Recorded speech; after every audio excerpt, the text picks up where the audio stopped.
Mainit-init na pinag-uusapan ngayon sa mga marites sa online world ang sightings kina Richard Gutierrez at Barbie Imperial sa South Korea. Sa viral Facebook post ng netizen na si Grace Yang, makikitang nagpa-picture siya at kanyang anak kay Barbie. Makikita rin sa ilang litrato ang sabay na paglalakad ni na Richard at Barbie sa kalsada. Binura na ni Yang ang naturang post pero mabilis itong na-screenshot ng mga netizen at kumalat na sa social media. Kung ano-ano rin ang naging komento tungkol sa sighting na iyon kina Richard at Barbie sa South Korea. Isang source ang natanong tungkol sa sightings na yon kina Richard at Barbie.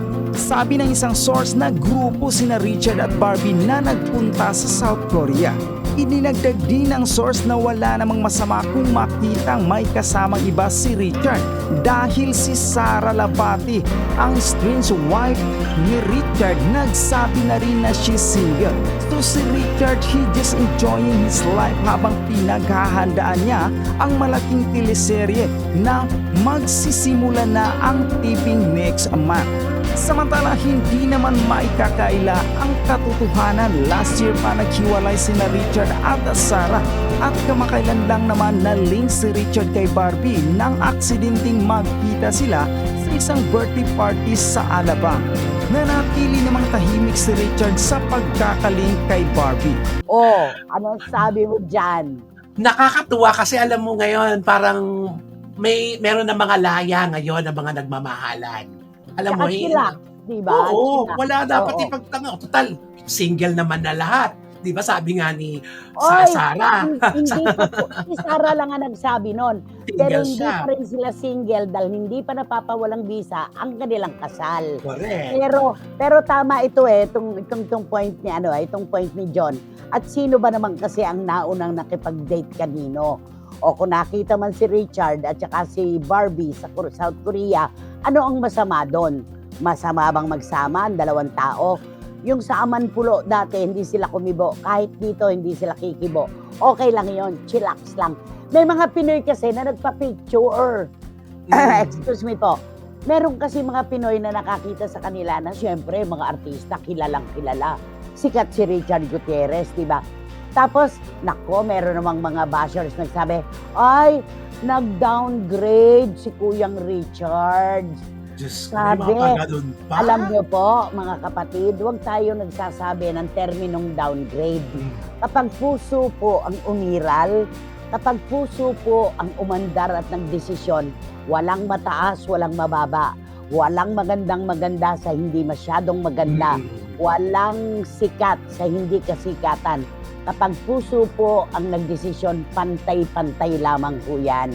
Correct. Walang downgrading. Ano to? Telepono? Magda-downgrade? Kung Diba? saan mo nakita ang peace of mind at tunay na kaligayahan, bakit Oo. hindi? Bakit? Bakit ano? Anong kailangan mag-downgrade? Ba't alam ba natin ang mga pagkatao nila para sabihin natin na nung sila na ni Barbie ay nag-downgrade? Ano magagawa natin kung yun na nagpapasaya kay Richard, di ba? Totoo. Ganun lang yon. Huwag po nating ginagamit. Huwag nating husgahan yung antas ng... Bakit? Sikat na sikat ba si Sara Labati? Hindi rin naman sumikat din naman si Sara dahil kay Richard Gutierrez. Yun. Di ba? Syukot ka, magkomento. Bakit? Hindi ka dapat matakot. Di ba? Totoo Hindi na- naman Nakilala talaga si Sara dahil kay Richard. Kaya nga. Oo. Kaya nga. Ganito rin ito mangyayari. Talagang Kaya history wag repeats ikumpara, itself. kaya wag ikumpara si Barbie Imperial na nag-downgrade daw. Mali po yung termino na yon. Sa puso, pantay-pantay. Walang malaki, walang maliit, walang sikat at hindi gaanong kilala. Ganun lang yon. Basta nagmamahalan, pasok yan. Di Oo, ba? tama yan. Sabi ni Dan Clavesillas, ay bumalik siya kay Alden at kay Catherine. Tuloy na raw ang love story ng dalawa mismo. At sabi ni Lulu, nanay, sa mga pictures po ni Barbie dyan sa screen, may hawig po siya kay Sara Labati. Actually. Napansin ko rin yon. Parang Lulu mapuputi. Malig, napansin ko. Yung hugis ng mukha. Meron, may hawig. Oo, basta yung itsura, magkahawig. Ay, malay naman natin, baka yun ang nakita ni Richard, di ba?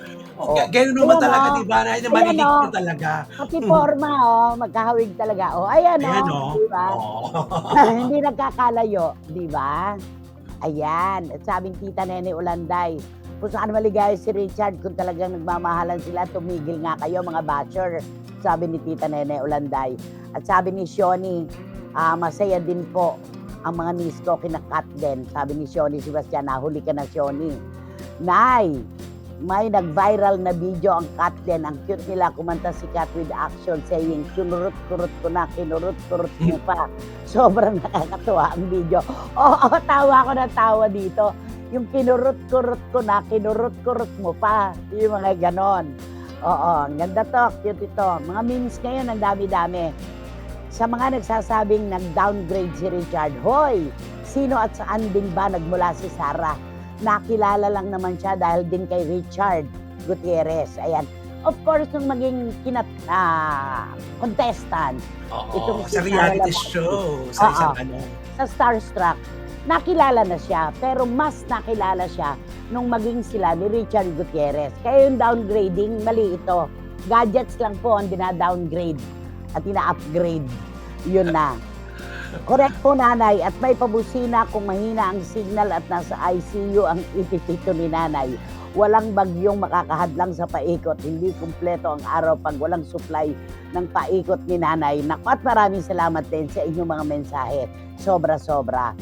Walang sabit, kaya okay lang po na makita sila kahit saan. Pinagbubunyi lang po ni Richard ang kanyang kalayaan. Itong mga nagsasabing nag-downgrade, bakit? iPhone ba kayo at feeling nyo high-end?